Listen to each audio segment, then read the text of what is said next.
there had been reports of tours given by Congresspeople in the days, or really the day before the attack on the Capitol. Now, there were two issues at hand.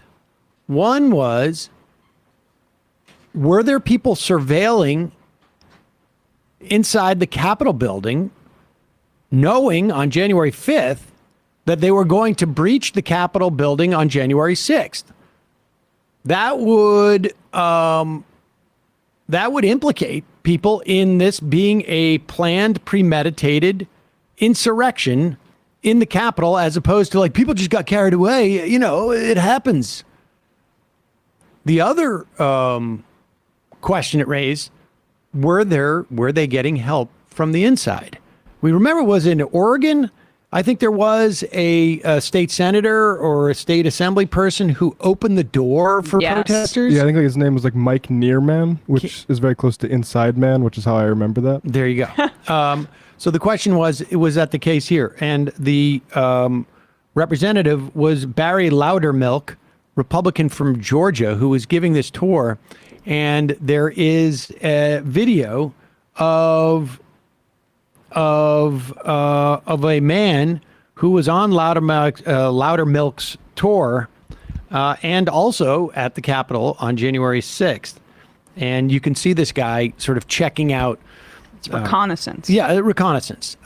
We should say Loudermilk was ultimately exonerated by the Capitol Police.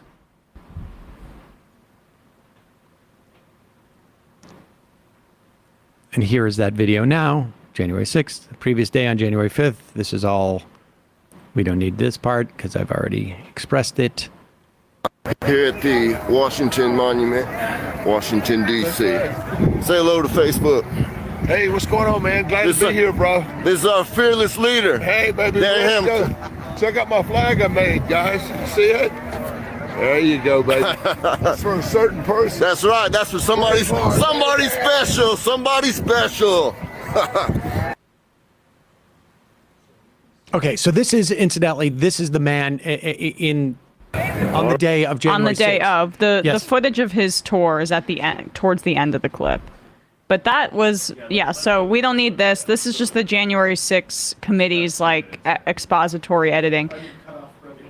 It's about 2 minutes into the clip where we see them actually doing reconnaissance. Okay, let's see that part. So, you just get... this is the tour that he was doing.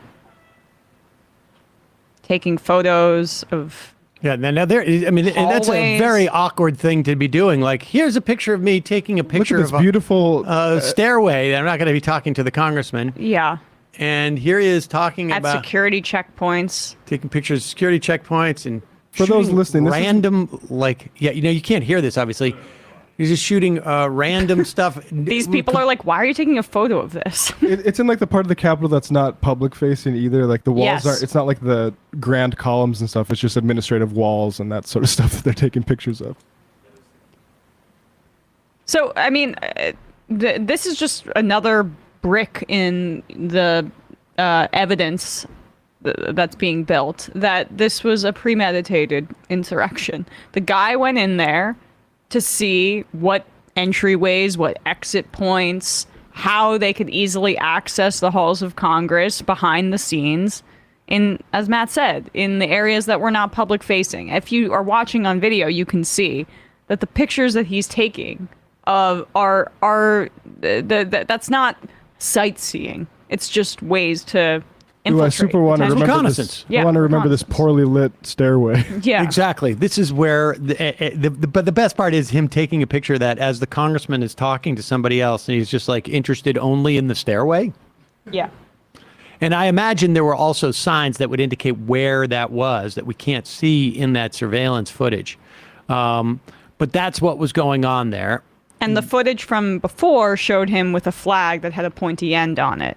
A sort of spear. I couldn't tell if it was a bullet or... It looked like a bullet, but it was low quality. Yeah, or either way, some sort of allusion to weaponry, if it's a spike or if it's a bullet that, you want to perceive as a threat.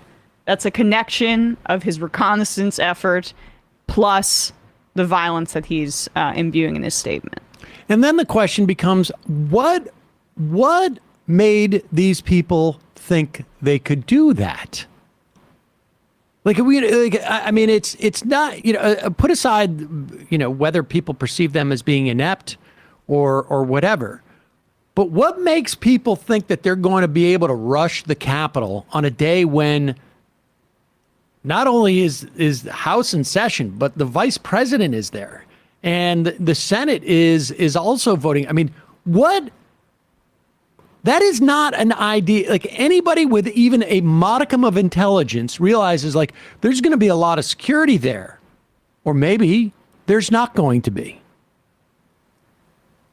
Maybe we will be the one group that will be able to get through, that will be able to crash this. I mean, you need to have some measure of confidence. And where does that confidence come from? That is the question, I think, ultimately, that I don't know if we're going to get the answers in the course of the next couple of days. But that really feels like the real question. I mean, the one thing that the January 6th Commission, at least so far in terms of the testimony we haven't heard about, is what was happening on the police National Guard side. And I suspect that's what we're going to hear over the next couple of days is, why did these people who clearly were planning to enter the Capitol building think that they could enter the Capitol building? Because any other reasonable person would be like, there's no way we're getting in there. You get shot. We get shot.